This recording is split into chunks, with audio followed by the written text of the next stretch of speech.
Yasu Malagedo.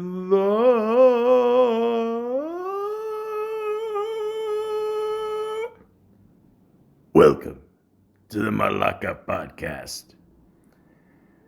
Eddie Murphy. You know, one time I was watching the Best of Eddie Murphy on Saturday Night Live on a good old VHS cassette tape with my buddy. And he was doing a little segment in the news, and he basically said, he didn't basically say it, he flat out said, no woman is too ugly to have sex with. Now, ladies and gentlemen, if you say that today, basically your career is over. The hashtag #MeToo movement will hit you like a smack in the face, and you're going to get some major shit for that. Back in the day, it was okay. It really was. I don't condone it now. I don't condone it then. But is it funny? Absolutely. I'm sure women feel the same way too. I mean, I am an ugly motherfucker. I think I've said this multiple times where if Vince Vaughn, Jack Black, and Kevin James had a threesome, I would be the result. I say that to say this. Back in the day when Eddie Murphy was on Saturday Night Live, he could pretty much get away with anything and everything. And he helped save that show. I dare you to watch an episode of Saturday Night Live, let's say between whatever, 1980-ish and 1984, 85, whatever, without Eddie Murphy in the skit. I dare you.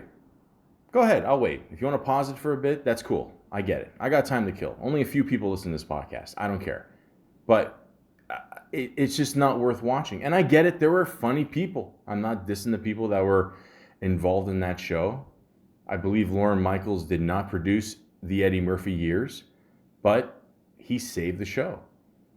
Even when Rolling Stone did that list, which one day I will talk about, they ranked Eddie Murphy as number 2. I absolutely agree. Without Eddie Murphy, Saturday Night Live would be canceled right now.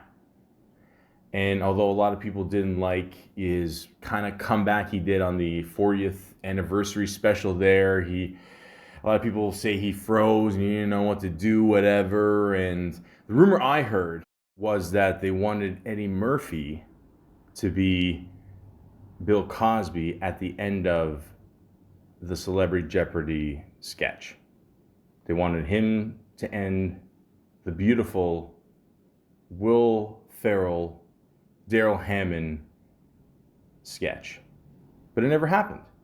Maybe he backed out last minute. Maybe he didn't want to make fun of Bill Cosby. But then a couple of weeks later, he accepted the Mark Twain Award.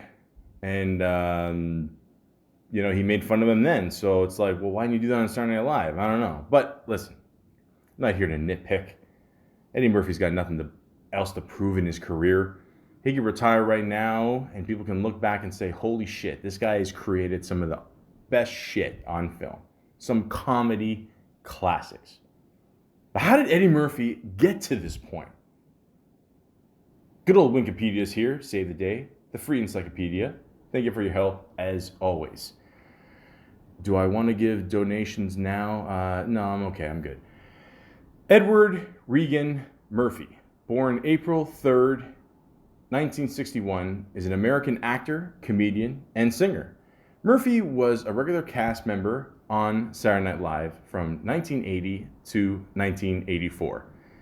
He has worked as a stand-up comedian and was ranked number 10 on the Comedy Central's list of 100 greatest stand-ups of all time. In films, Murphy has received Golden Globe nominations for his performances in 48 Hours, the Beverly Hills Cop series, Trading Places, The Nutty Professor, and Dolomite Is My Name. In 2007, he won the Golden Globe for Best Supporting Actor and received a nomination for the Academy Award Best Supporting Actor for his portrayal of soul singer James Thunder Early in Dreamgirls. Murphy's work as a voice actor in films include Thurgood Stubbs in The PJs, Donkey in DreamWorks animation Shrek series, and the Chinese dragon Mushu, not sure there, In Disney's Mulan. In some films, he plays multiple roles in addition to his main character, intended as a tribute to one of his idols, Peter Sellers. Now, if you don't know who Peter Sellers is, I might have to do a podcast on that dude. That guy's just in a league of his own when it comes to comedy, but he's just known for way more than just the Pink Panther movies. Check him out. One day, we will talk more. Who played multiple roles in Doctor Strangelove and films, where he played the title role in 2 incarnations, plus his character's father, brother, mother, and grandmother, Bowfinger, The Adventures of Pluto Nash, Norbit, and Meet Dave. As of 2014, Murphy's films have grossed over $3.8 billion in the United States and Canada box office and $6.6 billion worldwide. In 2015, his films made him the 6th highest grossing actor in the United States. And as I mentioned before, in 2015, Murphy was awarded the Mark Twain Prize for American Humor by the John F. Kennedy Center for the Performing Arts. So, as you can see, he has no problems getting work. He has no problems making his mark. He's done it all in his career. I mean, this is a guy that was on Saturday Night Live at the age of 19. I could barely take a piss by myself when I was 19. I know that's sad, but it is what it is. And this guy was on the biggest sketch show of all time. Now, if that's not pressure, I don't know what is. Now, here's the thing I always heard. Now, again, this is just a rumor I heard. I have no actual facts to back this up. I just heard the story one time, so I'm just going to put it out there. Apparently, when Eddie Murphy was hired to do SNL, he wasn't the first person that they picked. Now, obviously, they wanted a black guy. You know, they like to create a good, diverse cast on Saturday Night Live, you know. And they picked one guy before Eddie Murphy. And, you know, they found him to be really funny. Everything seemed to be working out great. Then when they were doing dress rehearsals, they have him in front of the camera, and he's having a problem reading his cue cards. And it got to a point where they just stopped and they said, dude, just read what's on the cue cards. Like, it's not hard. And it got to a point where he had to admit to everyone that he couldn't read. And nobody knew that. I mean, obviously, when you audition for Saturday Night Live, you know, it's not like you're reading shit in front of you. You have a couple characters that you got to come up with, you know. Lorne Michaels, I'm sure, has seen it all. So, you know, to stand out from all those auditions is, you know, it's almost impossible to make it, you know. But if you can, that's great, you know. But, yeah, it's not like you're sitting there reading a book. So they didn't know that. Obviously, they're like, yeah, well, you need to know how to read to be on Saturday Night Live, you know. You see the cue cards, and they fired him, and that's when they went to Eddie Murphy. So, yeah. Again, I don't know if that's true. I just think that's a kick-ass story. But anyways, Murphy was born in Brooklyn, New York City, and raised in the borough's Bushwick neighborhood. His mother, Lillian, was a telephone operator, and his father, Charles Edward Murphy, was a transit police officer and an amateur actor and comedian. So right there, it's just in him. You know, I mean, this is like, for the most part, honestly, like, I just find like a lot of comedians, a lot of actors, I mean, their performance gene just comes from, you know, them watching, you know, their parents or just someone in their family just doing it. So, you know, obviously he was inspired by that. His father sadly died in 1969 when Murphy was 8. He later declared, "My mother and father broke up when I was 3, and he died when I was 8, so I have very dim memories. He was a victim of the Murphy charm," he laughs. "A woman stabbed my father. He never got all the logistics. It was supposed to be one of those crimes of passion. If I can't have you, no one else well, kind of deal. When Murphy's single mother became ill, the 8-year-old Murphy and his older brother Charlie lived in foster care for 1 year. In interviews, Murphy has said that his time in foster care was influential in developing his sense of humor. Later, he and his brother were raised in Roosevelt, New York, by his mother and stepfather, Vernon Lynch, a foreman at an ice cream plant. Well, I can't imagine being in the foster care system, but it's one of those things where, yeah, you just gotta go through it, man. I mean, but I guess his humor just, I mean, being there with people that you don't even know and just trying to make them laugh, isn't that what stand-up is? You go on stage, you don't know who you're performing in front of. You're with these people for, a little bit, and, you just want them to love you, so you're doing the best you can by yourself there, and you're just trying to make them laugh. So I'm sure that, carried with him onto the stage. So there you go.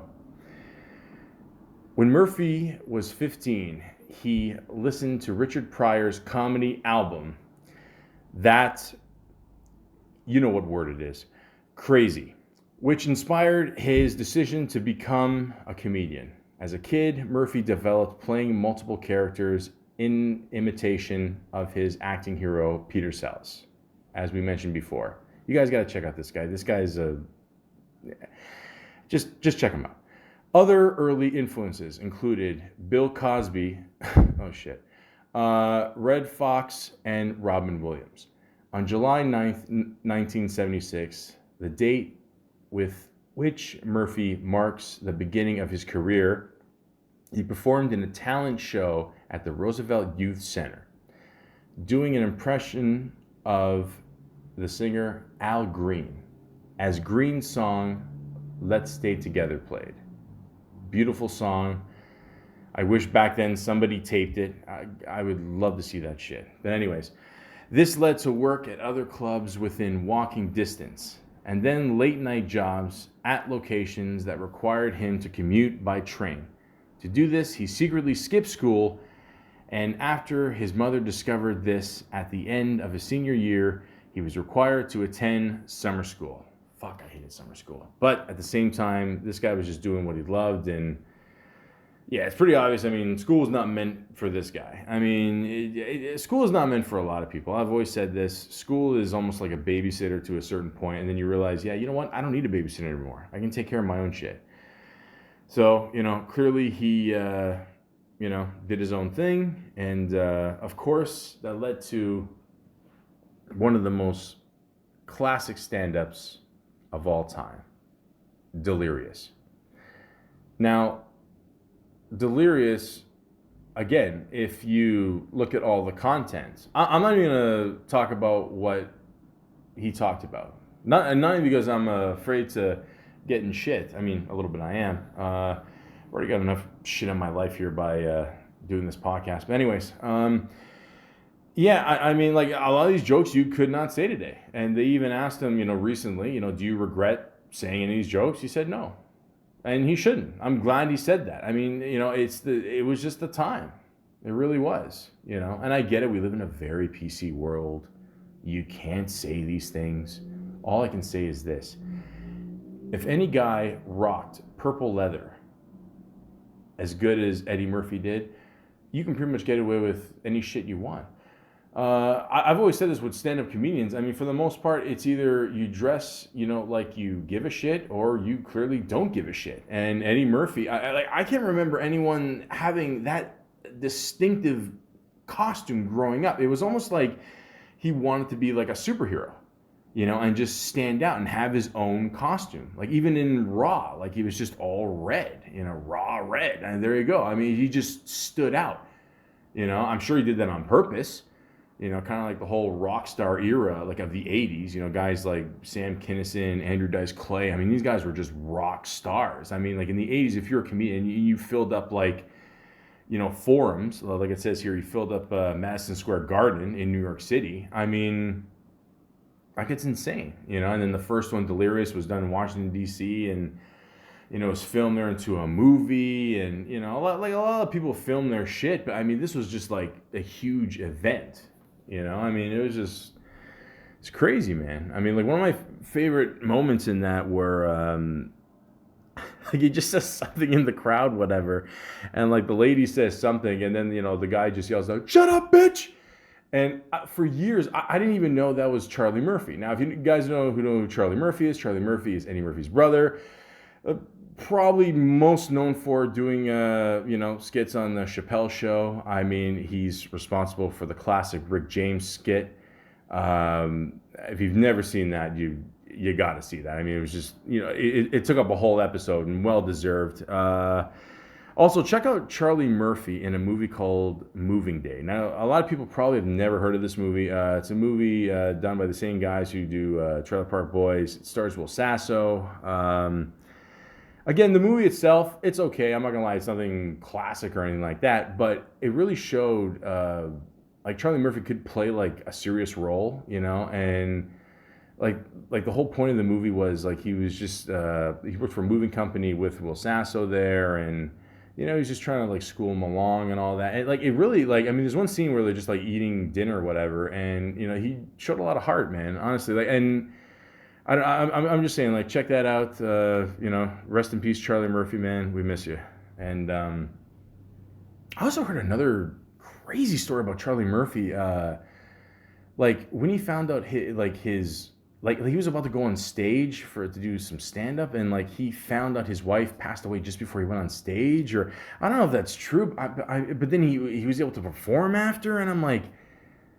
Holy shit. I mean, wow. I mean, like my heart goes out to that guy, and it just, I mean, Charlie Murphy was awesome. I mean, he was a really funny guy, Like I would always make this joke saying, like I mean, I'm sure Eddie Murphy could kick my ass, but I'm really scared of Charlie Murphy. I mean, Charlie Murphy just seemed like a tough motherfucker. I mean, he seemed like that, like that older brother that'll just always have his back. And like he went into the army and everything, and when he came out, of course, Eddie Murphy put him on the team there, of course, man. I mean, they're brothers, I mean, and he went too soon, man. So again, rest in peace to Charlie Murphy, man. We miss you. And yeah, I mean, just Eddie Murphy, it just getting a little emotional, guys. I'm not gonna lie. It's just because I was born in 1982, so like Eddie Murphy to me just represents like the beginning of what I saw in comedy. Like when I saw Delirious and Raw, and again, I'm not gonna talk about the joke. I just want people to see it for the first time. Like it's even funny in like they in Delirious they showed his pregame whatever thing there, and. I mean, it's pretty clear that Eddie Murphy's got a huge dick. We'll talk about his kids after, but and then in Raw there, like he's got the funny skit in the beginning there where he's just entertaining his family there, whatever, or they're just showing what he did in the past and whatever, and the only person laughing his ass off is Mr. Samuel Jackson, which is probably one of the first things I ever saw him in. I mean, way before Pulp Fiction, but. Yeah, I mean, all these jokes, again, they're offensive today, and you're getting shit for it today, and, but it was just hilarious, man. I mean, he is by far one of the best stand-up comedians of all time. I mean, it's like Notorious B.I.G. He only came out with 2 albums. He's one of the best rappers of all time. It doesn't matter, like, if you come up with a shitload of albums or comedy specials or movies. I mean, it's what you do with them. He created 2 classic stand-ups, and... I mean, that shaped my comedy for sure. Absolutely. The guy had like charisma. He's just a very confident guy on stage, Even when he made fun of Italians, I mean, I'm half Italian. Like, I'm laughing my ass off, I mean, there's one part where he's just talking about him, just making fun of Italians, like seeing Rocky and they're all pumped up and whatever, and they think they can just go up to a random black guy and beat the shit out of him. And they're like, oh, you must have just saw Rocky. Look here, little man. It's like, it's just funny, man. Like, he just, it was just so well done, honestly. And again, that's why I don't want to talk about a lot of the things he did in that, because I just feel if you've never seen it before, you got to see it. So, I mean, stand up alone, he's a legend in that. But let's not forget all the beautiful random facts that, of course, we know, but some of us don't know about Eddie Murphy. For example, one of his most iconic roles, obviously, Axel Foley. We all know that. It was originally supposed to be Sylvester Stallone. Okay? That ended up being that Cobra movie. I don't know. I didn't like that movie. I don't know.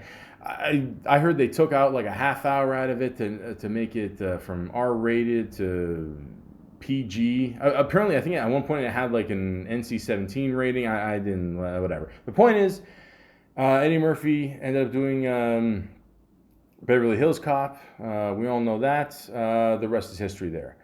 Like I said before, this guy's got a shitload of kids. I get it. You know, you're in the starlight. I mean, the guy's got a game, obviously. It says here, the actor has 9 children with 5 women. Okay, so, yeah. I mean, there's a reason why he's still doing movies. You gotta support your kids. So I get it. But, yeah. He even had a love child with Mel B. I think it's Mel. There's 2 of them, Mel B, Mel C. I think it's Mel B. Yeah, and that I don't know. I heard they didn't get along for a while, but now they are. It's cool. I'm gonna say is this: if I had a chance with Mel B, oh Madonna. Anyways, you'd probably never guess Murphy's an enormous Star Trek fan. I would have never guessed that. Apparently, he's a big Elvis fan too. That's what I've heard too. Which explains why he gets his confidence from. But yeah, it says here he actually considered for the 4th Star Trek film, but sadly it never came to light. Okay, I didn't know that. People that know me, I mean, I look like a dude that should be totally into Star Trek. I'm not. I don't get it. I don't know. I don't. That's not my thing. I don't know what to tell you. But yeah, there you go.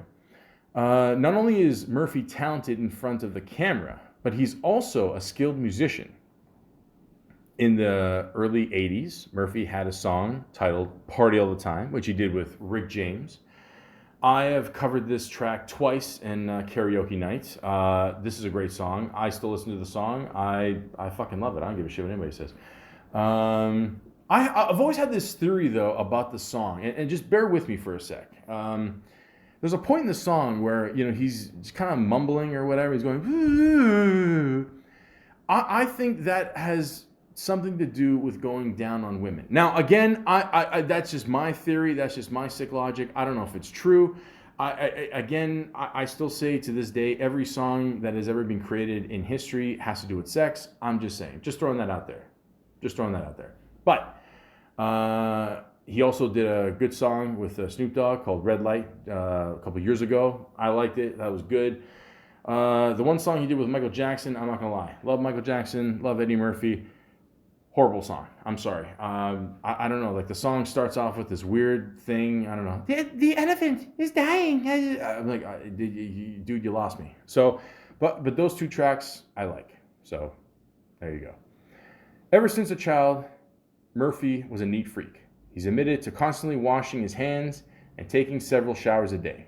Also, as much as he loves meeting fans, handshaking grosses him out.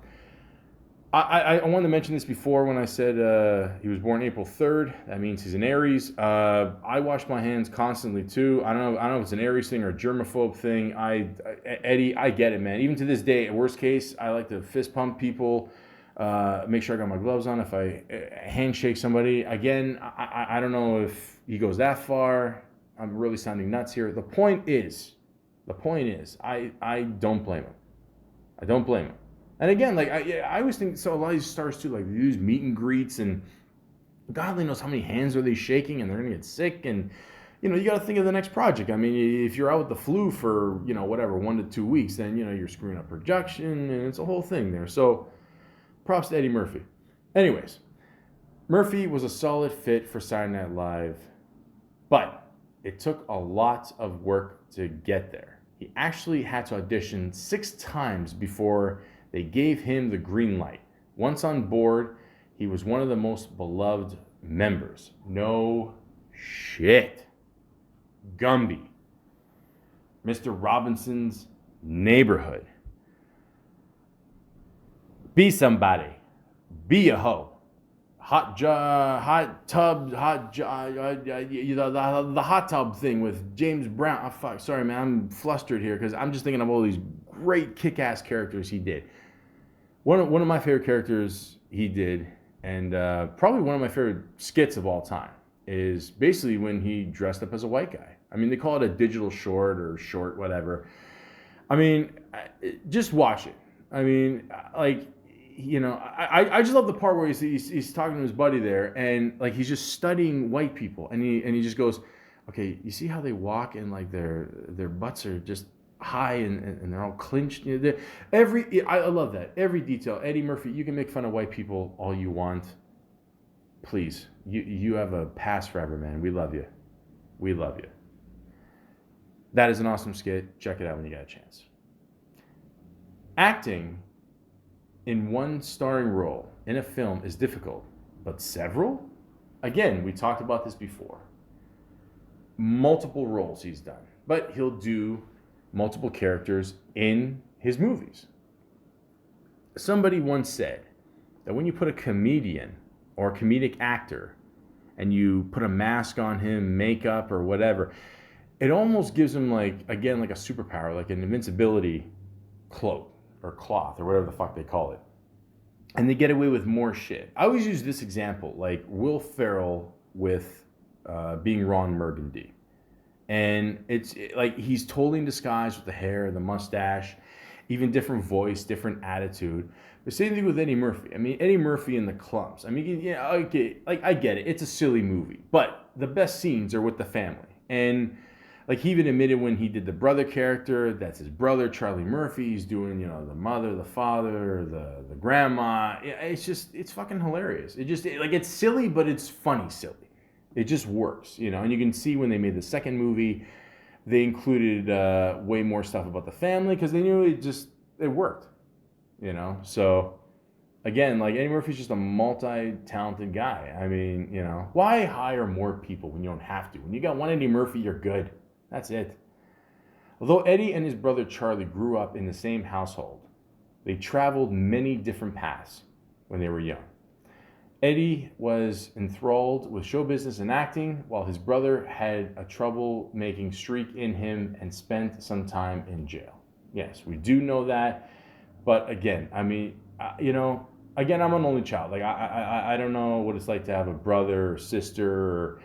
I mean, I'm half Italian. I mean, there might be one in Sicily somewhere. The point is, you know, like he always had his back. Always. Like he always talked about like how much tougher his brother was and how he took care of him. And, you know, I don't know. To me, that's beautiful. So I always love hearing stories like that.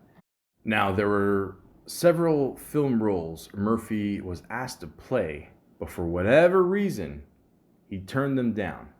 Some of them were the Morgan Freeman role in Driving Miss Daisy and the Chris Tucker role in the Rush Hour films. Now, honestly, I didn't know that. One thing I always remember is he was supposed to be in Ghostbusters. The original script for Ghostbusters was John Belushi, Dan Aykroyd, and Eddie Murphy. Obviously, they had good chemistry with Trading Places, but he got offered to do Beverly Hills Cop, his own thing, and the rest is history. Recently on a Jimmy Fallon interview on The Late Show, whatever it's called. I always forget. I'm sorry, man. But he admitted, and even I didn't know this, that he was offered the lead role in Who Framed Roger Rabbit. And I also heard another thing where apparently at one point they wanted the movie Cool Runnings to be like way more serious. And like they wanted Eddie Murphy, they wanted Denzel Washington. And there's a funny story where they offered Eddie Murphy a certain amount of money and he literally just laughed his ass off and just gave him the piece of paper back. Like it just wasn't enough. So again, you're an actor. You got offered a lot of shit. You don't know what's going to be a hit. You don't know what's going to happen. Things change, script change, blah, blah, blah, blah, blah, whatever. I think things worked out pretty well for Eddie Murphy. Also says here, he's also a giver, donating large sums of money to organizations like Nonviolent Social Change and the Martin Luther King Center. He also started Yeah, an organization that helps the homeless and offers scholarships to children. That's always cool to hear. And there's a great picture of him and Stevie Wonder. Uh, Again, there's another great skit on Saturday Night Live back in the day where he was interviewing for new singers as part of the skit, and Stevie Wonder was one of them.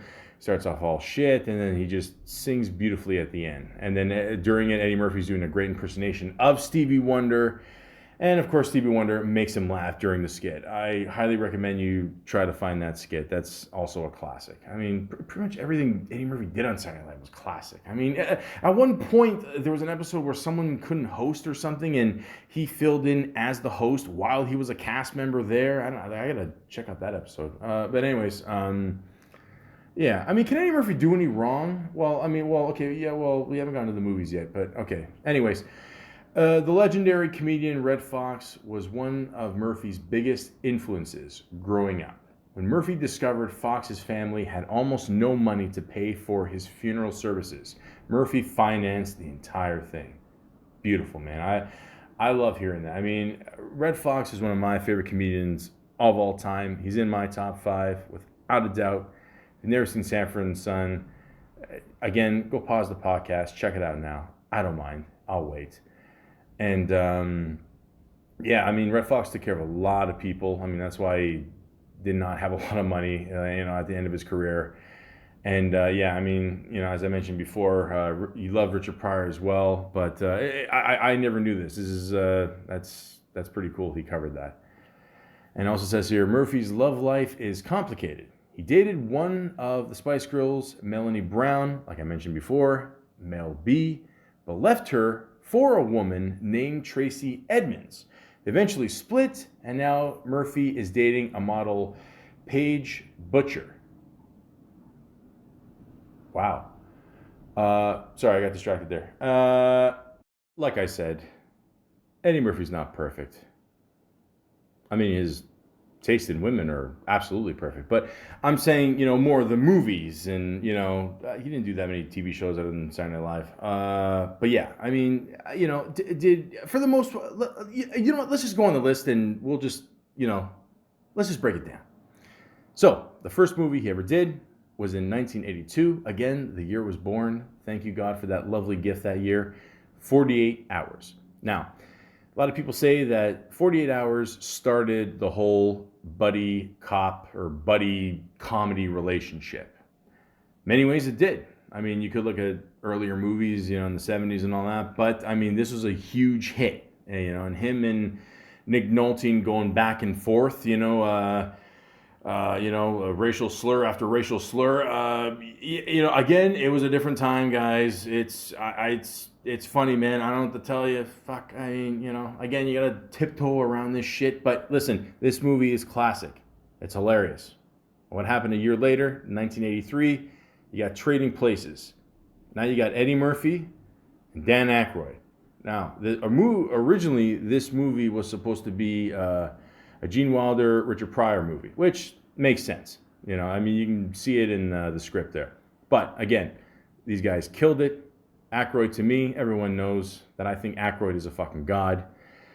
That's why I always wonder sometimes, like, what would it been like if Eddie Murphy was part of the cast of Ghostbusters? No disrespect to Ernie Hudson. I'm just saying, you gotta wonder, But then I wonder if John Belushi was in there too, you know what I mean? So just, things happen for a reason. It is what it is. But these two guys did a great movie together. Yeah, it was awesome. Best of the Big Laugh video. I'm assuming it's a video clip. I've never heard of this. I'm assuming it's some kind of compilation thing, I guess. I don't know. Best Defense. He played Lieutenant T.M. Landry. Well, the movie got a 3.8 rating out of 10 on IMDb.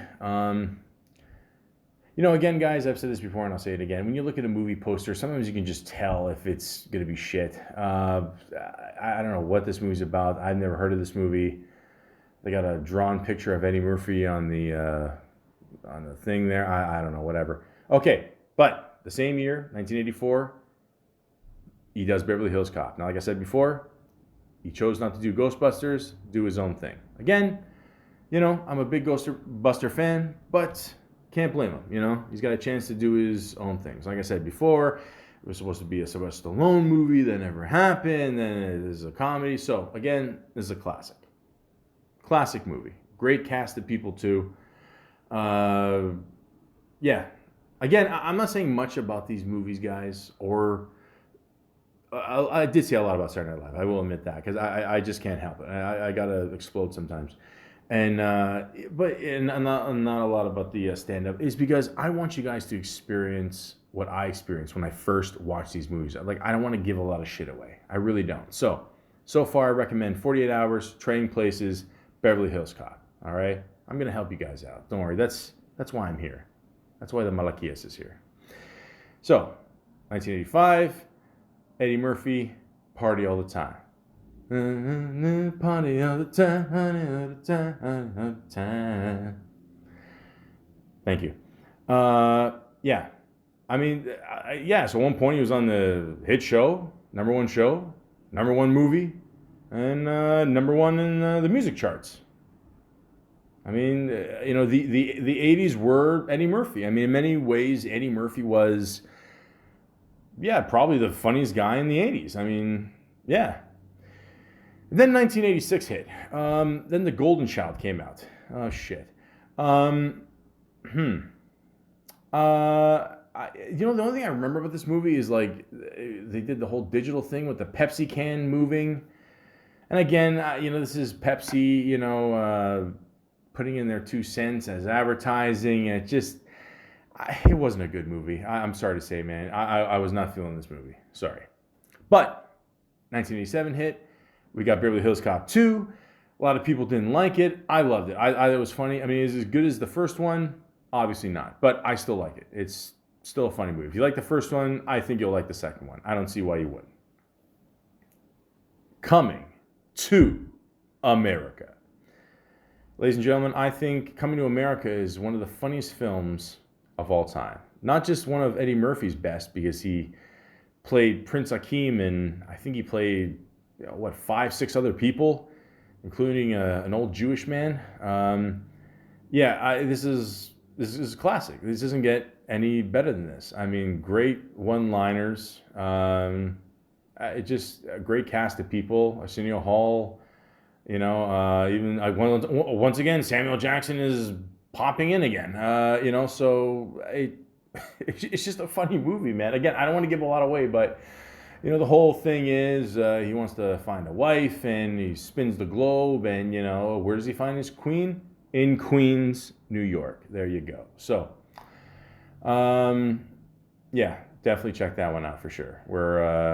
I think we're all waiting for that sequel to come out. I got to wait almost a year, but it'll be worth the wait. Don't worry. What's Alan Watching? It's a TV special. I never heard of this. He played James Brown. I don't know. That may be worth checking out. Protester. Yeah, James Brown. Okay. Harlem Nights. Okay, so I know a lot of people like this movie.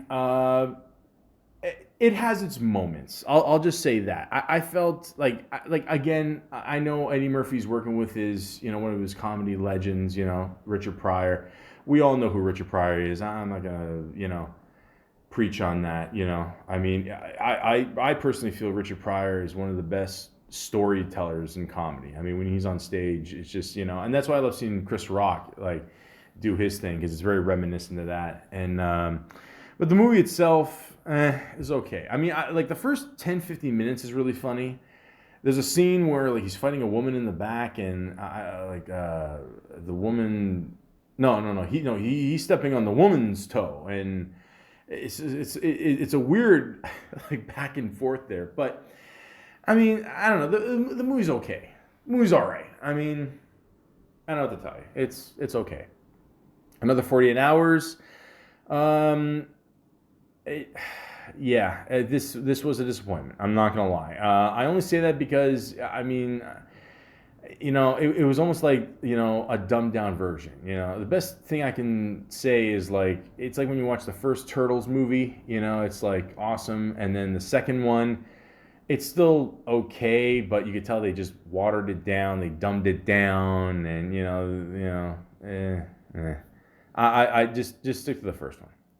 Boomerang, funny movie. Basically, I just assumed the first time I watched Boomerang, I just assumed they were following Eddie Murphy with a camera. But yeah, John Witherspoon's in it. He's got the classic scene in that one, the dinner table there. I explained that before in that podcast. A funny movie. I liked it. Anything Halle Berry, I'm there. I don't care. The Distinguished Gentleman. Now, a lot of people have probably not have even heard about this movie. I would say this is his most underrated movie. Now, a lot of people didn't like it. I loved it. The whole concept of this movie is that he discovers that his middle and last name, well, obviously he knows his last name, duh, but his middle name is like Jefferson. So, he uses the concept, people just vote for people by name. And keep in mind, guys, there are cases in the States where people have voted for people just by name, and they've even voted people by name and they're dead. They're legally dead, and they're still on the ballot for some reason. But anyways, very funny movie. He plays a con man, and he, gets his way into Congress and, starts a whole bunch of shit there, and really good cast of people too. So definitely check that one out. I recommend that one for sure. Obviously, we all know that Eddie Murphy was good friends with Michael Jackson. That's why he was in the video, Remember the Time. It says he played the king here, and he was uncredited. I don't know how he's uncredited. He's I don't know, one of the main people. He's sitting on the throne, man. I mean, but anyways, yeah, and also keep in mind that Eddie Murphy has the house, or I don't think he has it anymore, but it was called Bubble Hill, and I think Michael Jackson helped him name it or something like that. I don't know. Great song, great video. Eddie Murphy featuring Michael Jackson. What's Up With You? It's the complete opposite of what I just said. Horrible song, horrible video. Yeah. If you can get through the song, good luck. I mean, I'm sorry, man. It is what it is. Dangerous, the short films. Yeah, just a little review here, I guess. They're doing, reviewing the video there. Cool. Beverly Hills Cop 3. Now, again, a lot of people did not like Beverly Hills Cop 3. I liked all the movies. I mean, this is one of these movies where I'm not gonna lie. Yeah, again, the acting is not as it is kind of off on at times, and it's just yeah. I think George Lucas made an appearance in this movie, and John Singleton played a fireman or something, and I don't know, but rest in peace to that guy for sure. But yeah, I love all these movies. I don't care. They all got their own little charm. I don't know what to tell you. I mean, the whole, I like the part where he's just dancing on stage. I thought that was funny. I don't give a shit. Fuck you guys. Michael Jackson, video, greatest hits, history. Yeah, again, he's talking about the whole Pharaoh thing. Those guys are tight, man. Those guys, there's got to be more stories there. I mean, I'm waiting for Eddie Murphy to talk about some more stories there. But anyways, Vampire in Brooklyn.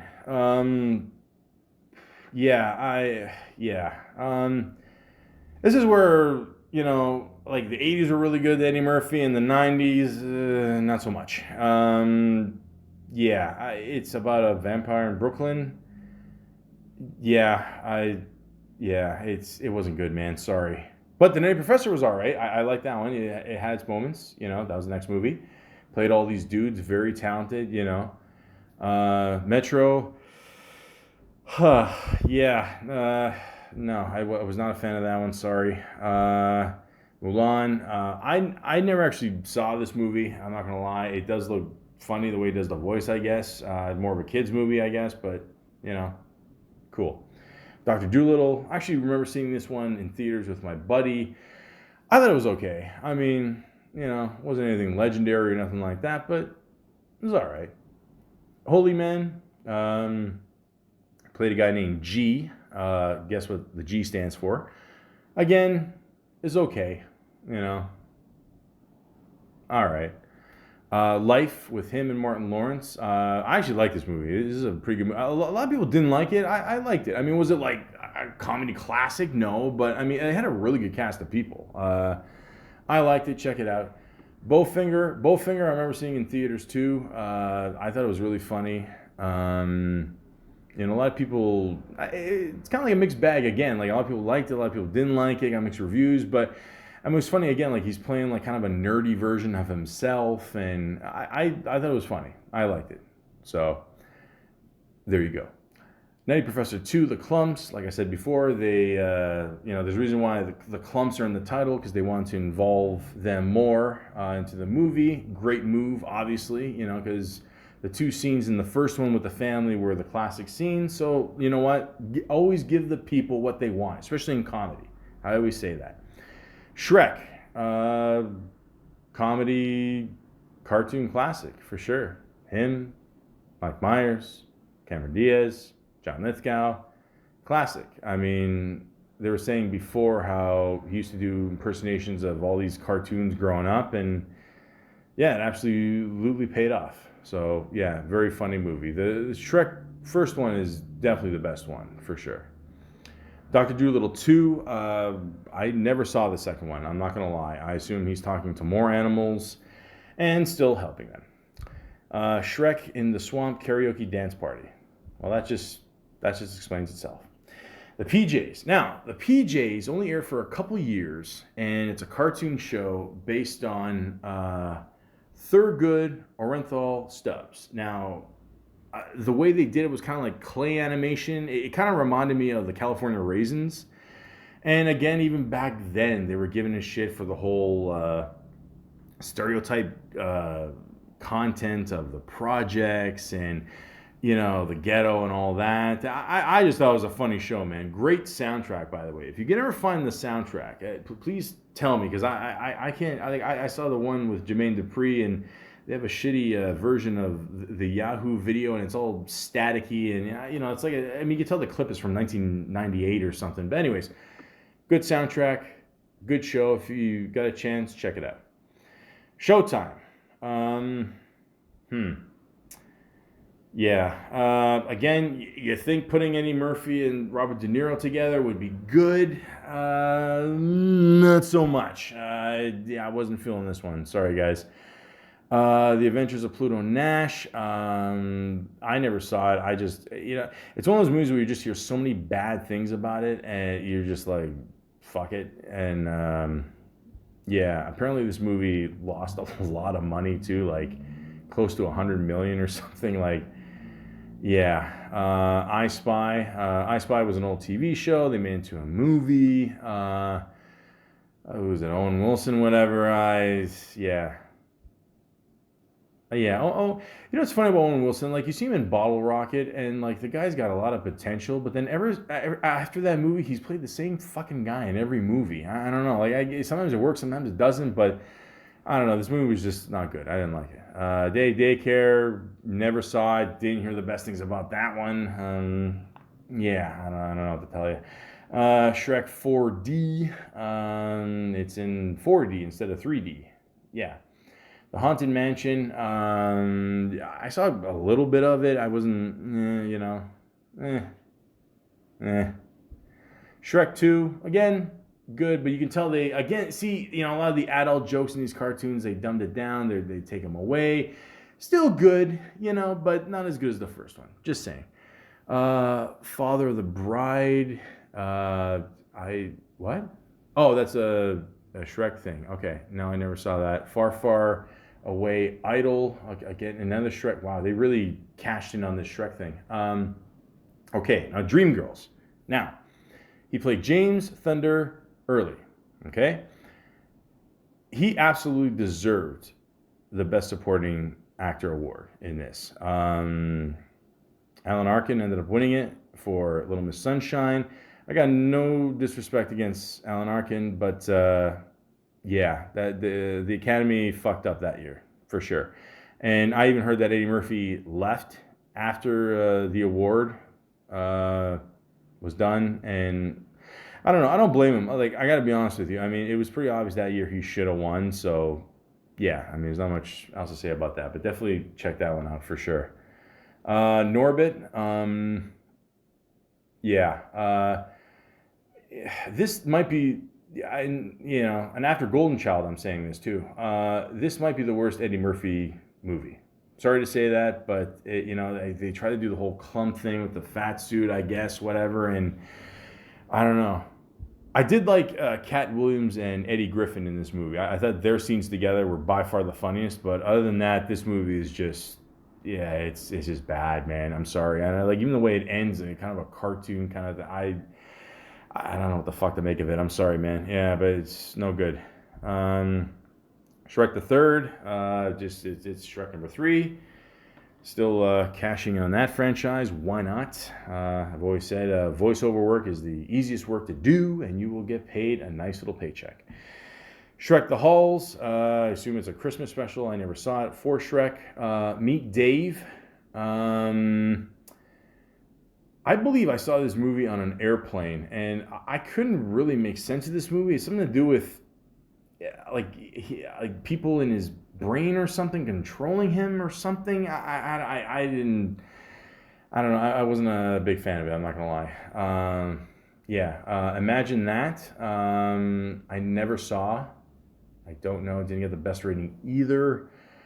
So let me say this, like, again, when it was around the mid 90s, I think, or thousands, whatever, I think Eddie Murphy wanted to do more movies for his kids. Like, he didn't want to do like R-rated comedies or something. So these are more kid-friendly movies. So, Shrek Forever After, Shrek number 4, again, I would love to know how much he just made on Shrek alone. I mean, it's got to be at least 50 mil for sure. I don't know. I'm just putting these numbers out there. I don't know. Donkey's Christmas Spectacular. See, again, they did another thing. Cool. Shrek's Yule Log. Again, Christmas. Sure, why not? Tower Heist. Him and Ben Stiller. I don't know. Originally, I heard this cast was supposed to be an all-black cast, and then they did some rewrites or something, and they did this. I don't know. Whatever. I don't know. It's, I don't know. 1,000 Words. Didn't hear good things about this movie either. Apparently this movie was made like years before or something, and it took a while to get released or something, which honestly is never a good sign for a movie. If it, because if it's good, then they want it out. So again, Shrek's Thrilling Tales. Wow. Jeez, ka-ching, ka-ching, ka-ching. Beverly Hills Cop TV movie. In 2013, I didn't even know they did this. Really? Okay. I guess he made a cameo in this, maybe? I don't. Yeah, I did not know that. Okay. Mr. Church. Here's the thing with Mr. Church. Like, Mr. Church actually was a decent movie, but it's one of those movies where, like, you're learning about the character and then you realize he has a past or something, and at the end of the movie his past is going to come out, and it was kind of a disappointment. Like, I don't want to give anything away, but if it had more of a payout, I think it would have been a really good movie, but it didn't. And then Eddie Murphy didn't make another movie 3 years later there, and he created Dolomite Is My Name for Netflix. Why? Because Netflix pays very well, I guess, and why not? It is 2020, and we don't have to do major films with major studios anymore. We're just going Netflix, and we get some good deals. Why not? Let's do it. Dolomite Is My Name was excellent. Absolutely excellent. Great cast of people. For those of you who don't know, Dolomite was a comedian, did a lot of hit albums. Then he decided to finance his own movie. And you just learn the whole process, how he made this movie. And it's just really cool. I mean, great cast. Wesley Snipes, I think Wesley Snipes was one of the best characters in the movie, actually. And excellent. Just really, I mean, it's good just to see Eddie Murphy in like a really good movie again. Okay, he was on Ellen DeGeneres, and even he said, I don't want to do bad movies anymore. And thank you for saying that, man, because a lot of people don't have the balls to actually say that, and he said, and like he admits it, like he made bad movies, and I get it. It's cool. Like it's going to happen, but Dolomite Is My Name is an awesome movie. So definitely check that one out. Now on December 23rd, I believe, in 2019, Eddie Murphy came back on Saturday Night Live to host. And ladies and gentlemen, it was that Christmas gift that we were waiting for ever since the 80s. He was awesome. He brought back all his classic characters, Mr. Robinson's Neighborhood, Buckwheat, Gumby. It was just check out this episode. It is fucking awesome. I mean, I was so happy to see just Eddie Murphy there and doing his thing, and it's just, it was awesome. Like I can't say enough about it. Like it was great. And now Eddie Murphy's got Coming to America coming out this year for sure. Looking forward to that. They said they got the majority of the people back, so that's good to hear. Triplets. Now, for those of you who don't know, Arnold Schwarzenegger and Danny DeVito did a little movie called Twins. This movie, Triplets, is the sequel, and they find out that Eddie Murphy is their twin brother, the triplet. I'm not even trying to make a joke here. I can't wait to see this movie. And after that, he's going to make another Beverly Hills Cop 4. And I mean, these three movies, like it just, it looks like that Eddie Murphy can have one hell of a comeback here. I mean, every one of these movies has the potential to be a huge hit. And I want to see all of them in theaters. And, the whole point of going to the movies is just having fun and laughing and being entertained. And, like Eddie Murphy, for me growing up, that was a huge part of it. So I can't wait to see all three of these movies in theaters. And of course, there's the rumor going around that he's going to do stand-up again. And apparently, I heard a couple months ago, they offered him something like $70 million, but they didn't say how many shows. I mean, you got to assume it's at least 2. I mean, if Chappelle and Chris Rock are making 20, I'm sure they're giving Eddie Murphy at least 30, 35 million. So who knows? Maybe it's 3. Who knows? But either way, we're all waiting for Eddie Murphy to get back on stage. And he says, yeah, it's definitely happening. He's going to go work the clubs and, because that's what you got to do. You got to see what jokes work, what don't, which ones are going to really offend people. It's a different era, So, I'm looking forward to all this. And Eddie Murphy will always have a special place in my heart. I mean, I love him. Absolutely love him. I just can't say enough about him. And, I still can't believe that, I mean, when he was 19, he was on Saturday Night Live, I mean, even back then, like, he showed, the guy had balls of steel. Like, he'd just go out there and just perform his ass off and just, like, save a show, And a lot of people forget that. And, with him coming back recently on Saturday Night Live, it was that all over again. And it's like riding a bike. I mean, you don't forget how to be funny. It's just, you got to remind yourself, hey, I still got it, But it's a funny thing with comedy where, a lot of times, I think even Eddie Murphy admitted that, like, he just didn't want to do it for a while. I mean, I think for a bit he said he wanted to retire at, like, 50, But, Eddie, man, we love you, man. I mean, it's, don't retire anytime soon, I mean, you got the 3 movies coming up. We know, we're going to see you there. And, if you want to take a break, if you want to make The Distinguished Gentleman Part 2, I will be in full support of that. I don't care. But I just want to say, Eddie's provided so many laughs for me over the years, for me and my friends and family. And, man, I just want to say all the best to you. Keep having more kids. I don't give a fuck. Build a soccer team. How many players are on a soccer team? 11? He's pretty close. Parties all the time. Yeah, no shit. Anyways, I just want to say Thank you for all the laughs. Eddie Murphy.